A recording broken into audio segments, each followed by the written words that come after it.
Restructuring of the Saudi economy. It's not a short-term campaign. It's not a short-term program. And we look at our numbers, GDP numbers, as one of the indicators that tell us where we're going.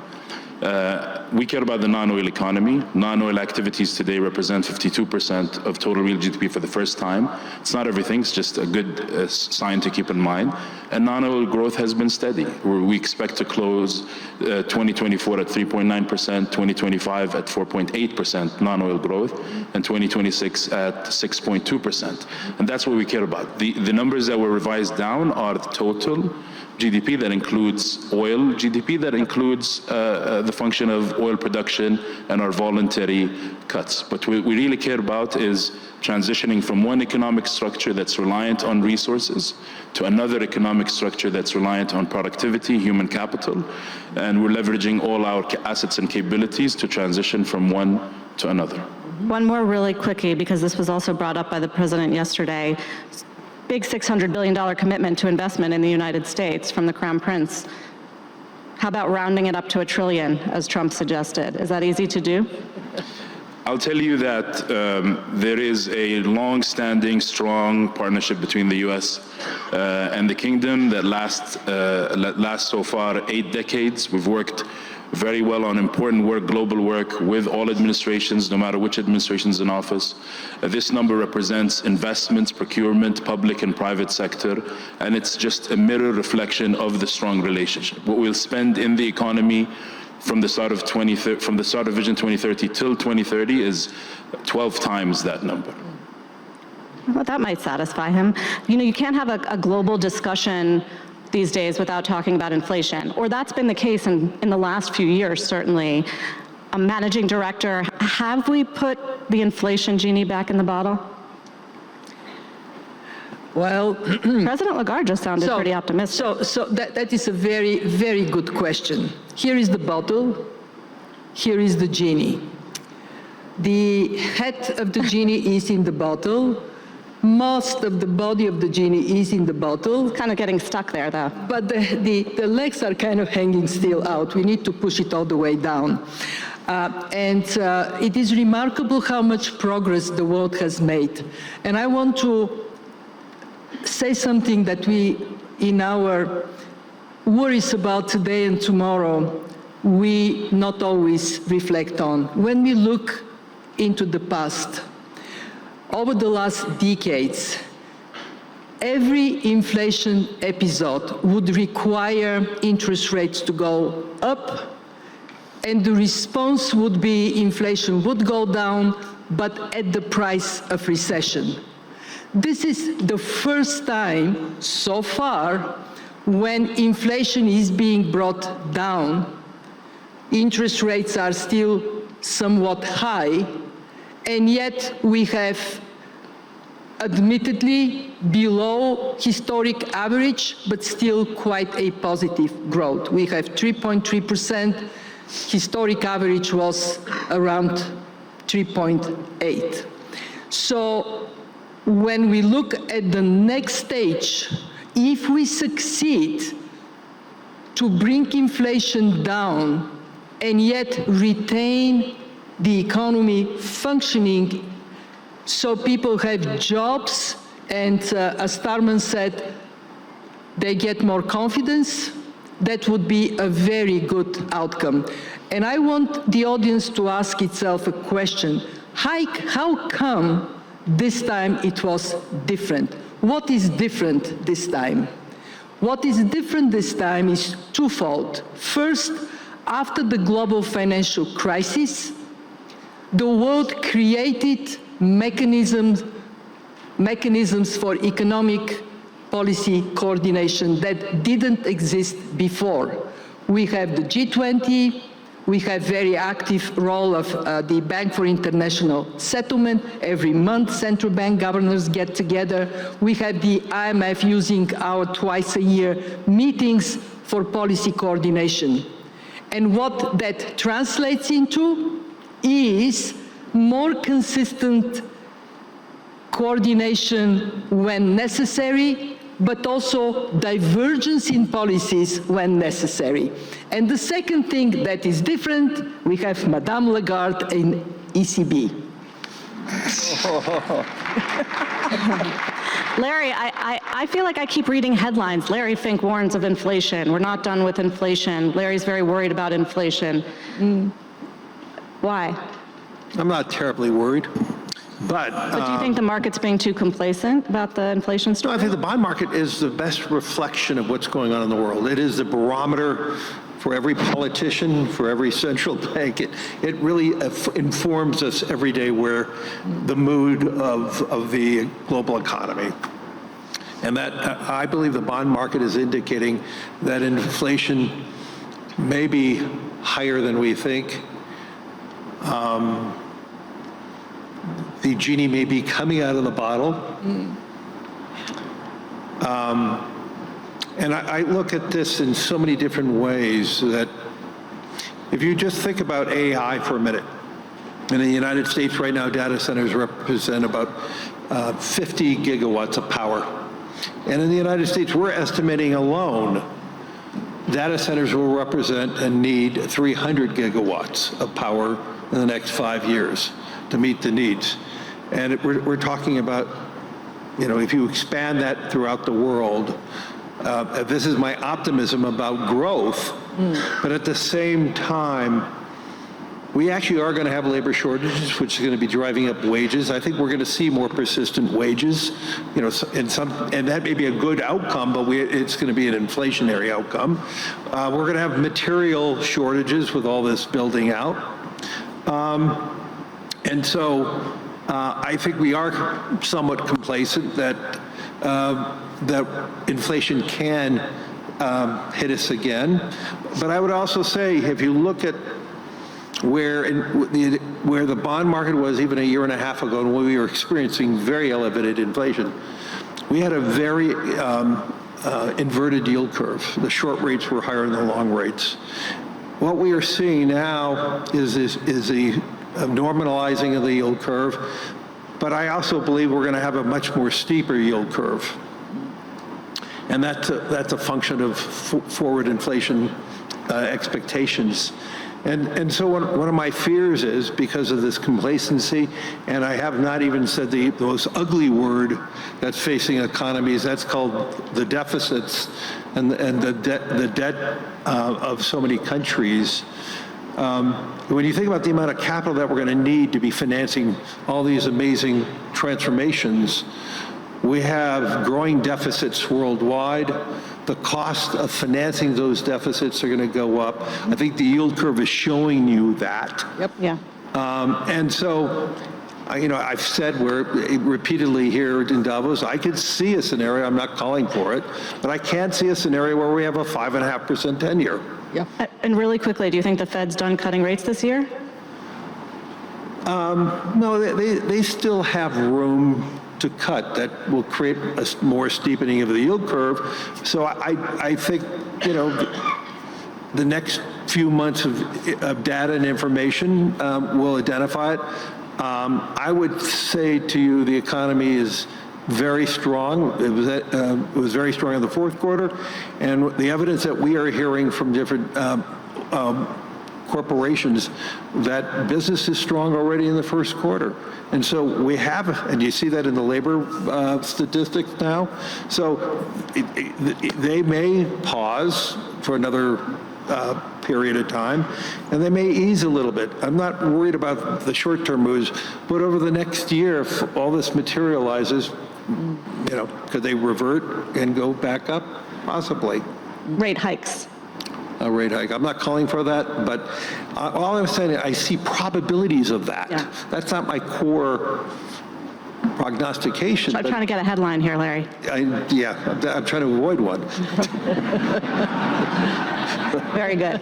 Just on the inflation story, not everybody is feeling inflation right now globally. I think we should mention in the global context that China has been seeing deflation, Mr. President. And I do wonder how you assess the Chinese economy right now and the outlook and the spillover effects globally. Well, I think the Chinese will avoid an extreme downturn. They know what to do. They're measuring the pace of the measures they're taking to strengthen consumer spending, to get past the property market overhang. They have an extremely complex task of achieving all this in an economy that's not a fully market-based economy. But I think they'll get there. Growth might be somewhat slower than hoped, but I don't see a situation that leads us to a deflationary spiral. But more broadly, central banks and fiscal authorities have made mistakes in the last 15 years that set us on a somewhat higher plane of inflation for the medium term than we otherwise would be. But the fundamental advantage we've had for several years now has been two things. The entry of China and some other parts of the developing world into the global labor market and global trading system, and countries' willingness to be able to absorb their products. It's been a tremendous deflationary force, counter-inflationary force. But we're now past that. And we also have now an unprecedented situation of aging in the entire developed world, the West, Japan, increasingly China. The US is seeing stagnation in its population, even if it's not coming down. But you've got Africa that's coming up. You've got India that's still growing rapidly, still a rapidly growing population. So if you just think about that fundamental advantage we had for consumers all over the world in having an international trading system that allowed for emerging countries with growing populations and growing workforces and lower wages to be part of a global economy, how do we now replicate it in the next phase when we have the added disadvantage of aging in the Western world and severe labor shortages that already exist? In Europe, for instance, there's already a very severe labor shortage, south to north. What do we do about Africa? What do we do about South Asia and some other parts of the developing world? How do we have, if you like, a global industrial policy so that we can benefit globally from higher productivity, but also a lower cost of goods for consumers around the world? I think that has to be an important challenge.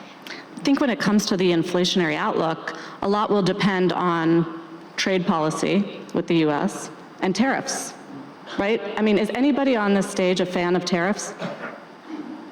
No. No one thinks it's a good idea. I wonder, Your Excellency, when it comes to the trade battle, the fact that President Trump has indicated he's going to use tariffs to get fairer terms on trade or for national security reasons or for negotiations, how does a country like Saudi Arabia fit in when the US and China, for instance, have a deeper trade dispute or even a trade war? Do you find yourself in the middle? I think we want to be in the middle, right? I think the kingdom's position is to have a strong partnership with all of its partners and friends, and that's something that is a value proposition of the kingdom that we want to grow. But on tariffs, I think depending on what objectives an economy has, it's been used as a tool, so long as it is objective-driven and time-bound. An economy has the right to build resilience or leverage or give space for the private sector to grow some competitive advantage, or to invest in adding new competitive advantages so that a local industry can start. So it's really about the details of tariffs, what it would look like, assessing its impact, and then figuring out how to deal with it. The important thing is to keep dialogue on the table and keep the orderly, respectful discussion going and maintaining it, even if it's been absent for a while or not where it should be, and continue working on it. Kingdom values its partnership with all of its economy. Since Vision 2030, we've played an even larger role in more domains than oil and gas, diplomacy, and foreign aid and assistance, because we understand better through Vision 2030 what our economy needs and society needs for us to unlock its potential. Both with US and China. US and China and others. President Lagarde, President Trump yesterday said that the EU does not treat the US fairly on trade and that he has some big complaints. Is that true?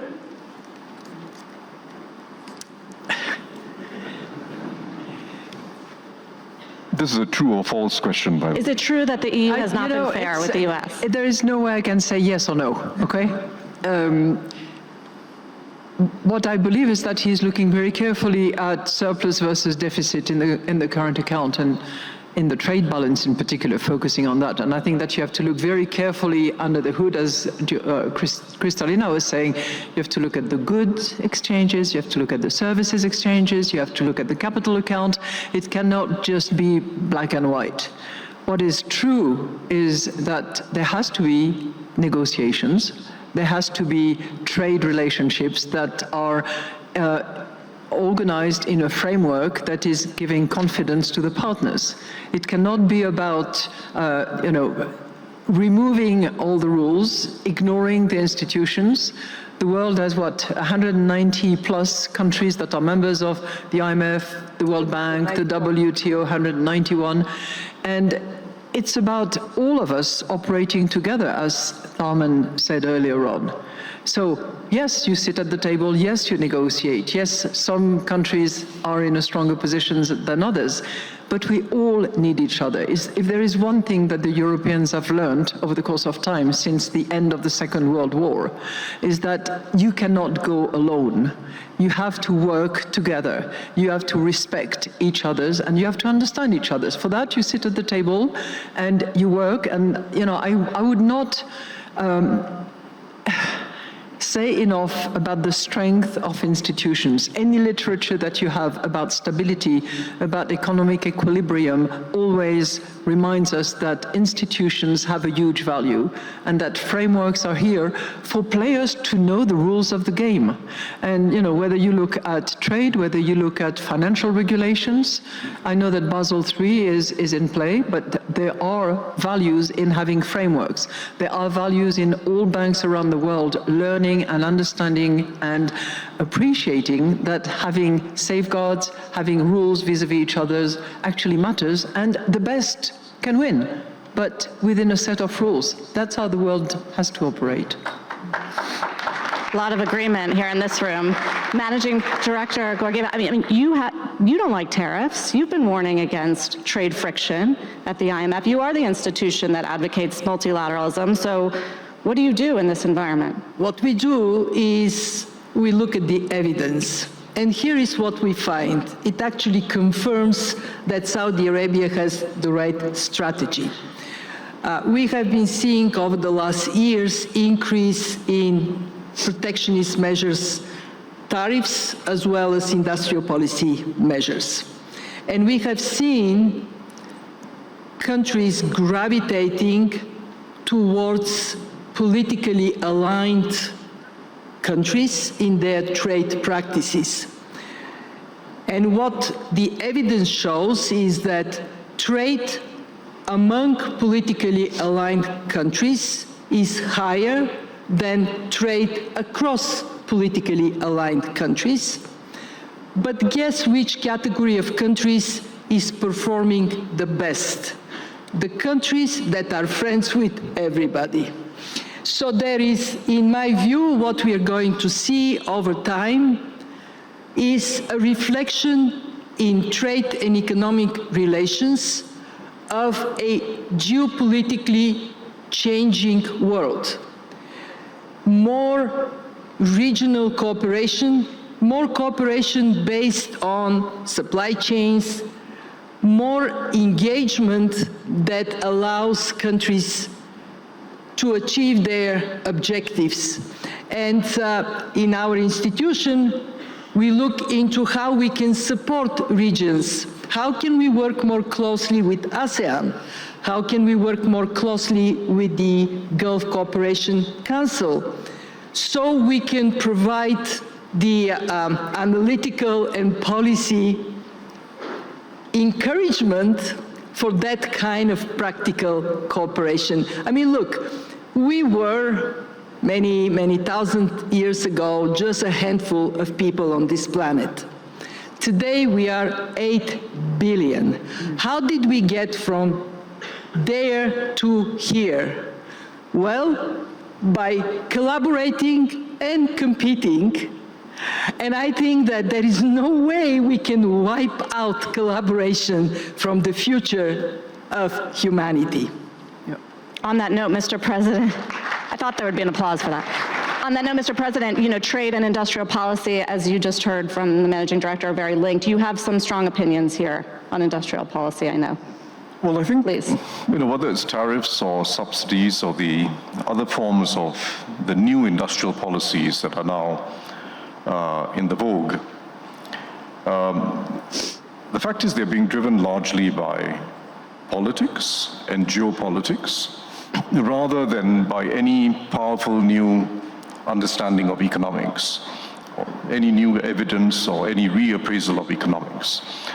And I think the jury is out as to whether this is going to succeed in lifting standards of living for ordinary people, for the middle class, and lifting economic performance for countries.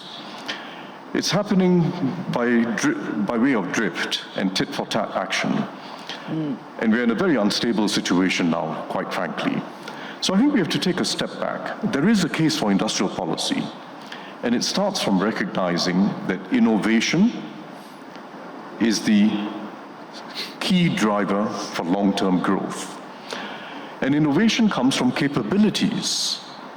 So the industrial policies that have succeeded in the past, and I think are still entirely relevant, are industrial policies that involve developing your own capabilities, R&D, skills, developing cluster synergies amongst firms, developing your own capabilities, rather than constraining someone else's efforts to develop capabilities. It's about developing your own capabilities rather than constraining another country or the rest of the world.